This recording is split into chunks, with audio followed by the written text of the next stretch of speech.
Hello! Happy Friday! It's the weekend again. Paul is the best for UK here. Welcome to today's Game of Day video.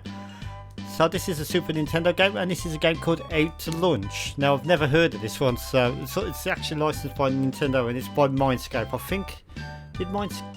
Yeah, Mindscape did quite a lot of games back in the day for different systems. So let's have a look at this. I've never heard of this game, so I don't know what to expect. Advanced, just put a checkbox on it. We've got a name entry here, so let's try that. Oh god, it's one of these scrolling things. I'll just put P for quickness. I know my Paul is best for UK is not going to fit on there anyway. But lovely music on the game, that's quite nice, isn't it? Right, okay, so the first level is Switzerland. Now, okay, so yeah, okay, so there we go. Player 1. He opens up the fridge. Oh, I think I see what you've got to do. You've got to collect them they've escaped from the fridge, maybe? Right. So... oh, that's a net thing. So some nice music in the game. Typical of the SNES sound chip. It's a really good sound chip. It does produce some excellent music. I think the SNES sound chip is a bit more advanced than the Mega Drive counterpart, but yeah, okay, so it's almost like could be forgiven for an Amiga game. This could, couldn't it? Because it does look very Amiga-like and it sounds very Amiga-like as well. But I think that's one of the ones we have to collect, the ones that escaped earlier. So your graphics are okay, you've got some parallax scrolling going on. It's nice that one of the buttons is jump. There's nothing that frustrates me more than up to jump, but that wouldn't really happen in a console game anyway, because it's got the extra buttons to facilitate the button to jump. Trying to jump on a joystick and then diagonally jump and stuff, it just can be a nightmare, and that was common on like the home micros such as the Amiga, the Commodore 64, Spectrum, etc., because it only had one fire button. I know some joysticks had multiple fire buttons, but they was all mapped to the same fire button, so you couldn't define them as different buttons. So it was all on the same circuit, so to speak. Right, okay, so I'm rambling on there. So let's get this cookie. Oh, he's falling down there. Right. Okay, let's try and get this cookie guy. Come here, you little shit. This looks like he's having a good time on the trampoline. Oh, he's disappeared there. Right, okay, so let's go back down this way and let's just keep going upwards. I'm not going to try and chase that cookie, it's just going to be annoying. So, yeah, let's go up here. Ah, there's a tomato up there. I'm not quite sure what that 7 means on the top left of the screen. Maybe, I was going to say maybe it means lives, but it doesn't, because your lives at the very top where it says 1 up times 3. That's your lives. I'm not quite sure what the 7 means yet. I haven't quite worked that out. You have got a time limit, I've just noticed, on the top right. Best be quick, trying to do what we're doing. Right, okay, so can we go in the door now? I have noticed as well that they've catered for the snowy, icy side of it. Shit. I haven't done too well here, have I? Come here.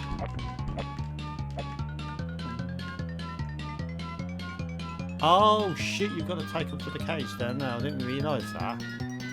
Okay, so we're not going to make it.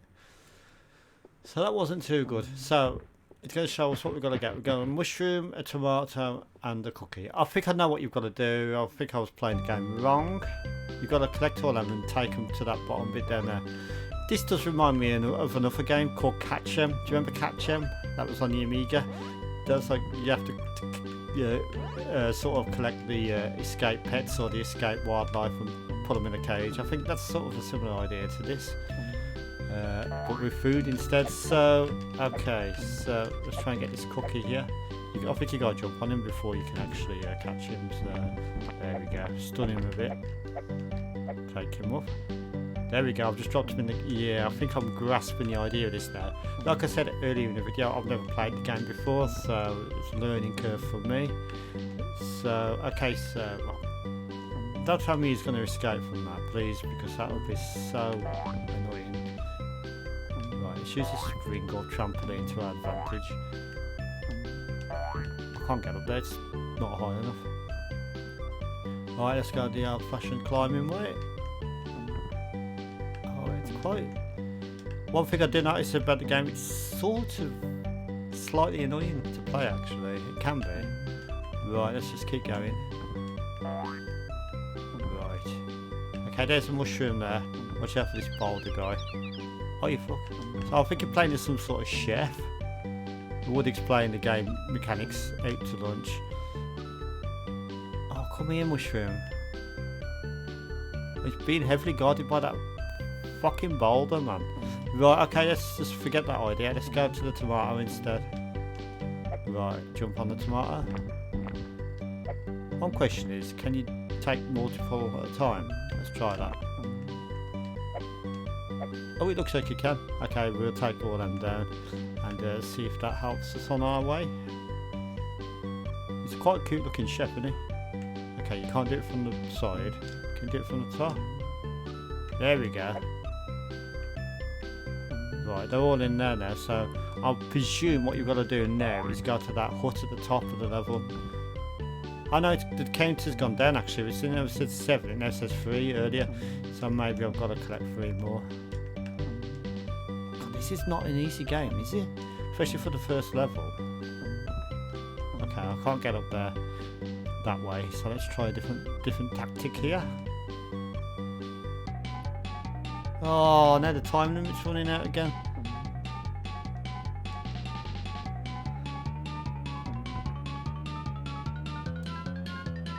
That's the thing with Game of Day. I've never played the games before sometimes, and you have to sort of learn how to play it. So yeah. Oh yeah. So right, I'm going to try a different tactic this time. I'm going to try getting as much of them as I can before going back to the cage, because maybe I haven't been really concentrating on the top left of the screen. Maybe as you grab one in the sack, it sort of makes that number disappear to like 6, 5, 4, 3, 2, and maybe that's what you've got to do. So let's try that tactic. Yeah, complete amateur, never played the game before. Right, he's the first guy here. I do have a habit of getting away as well, which makes it even more frustrating. Come on, please drop down here. He's not going to even drop down here now, is he? What the fuck? This is a bloody difficult game, I'll tell you.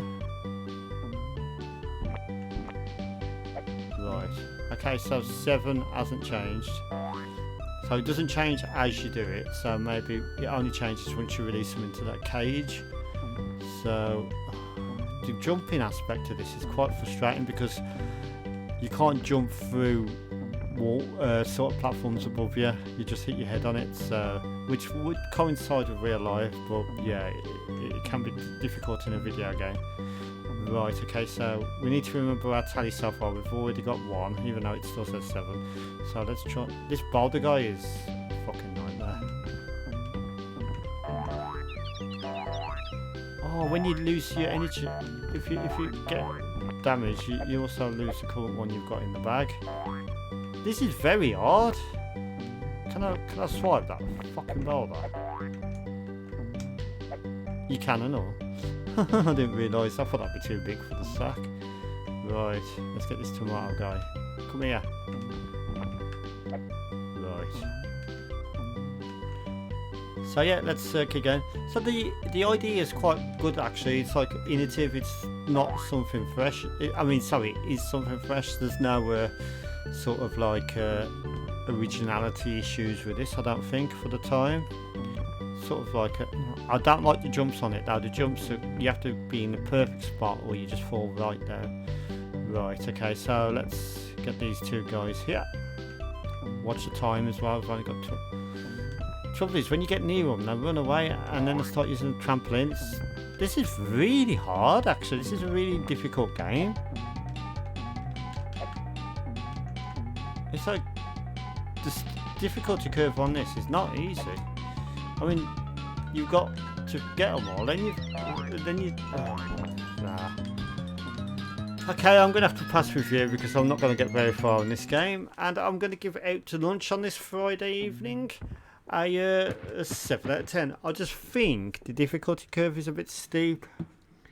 So I'd like to thank you for watching. Have a pleasant evening, and I'll see you in tomorrow's video.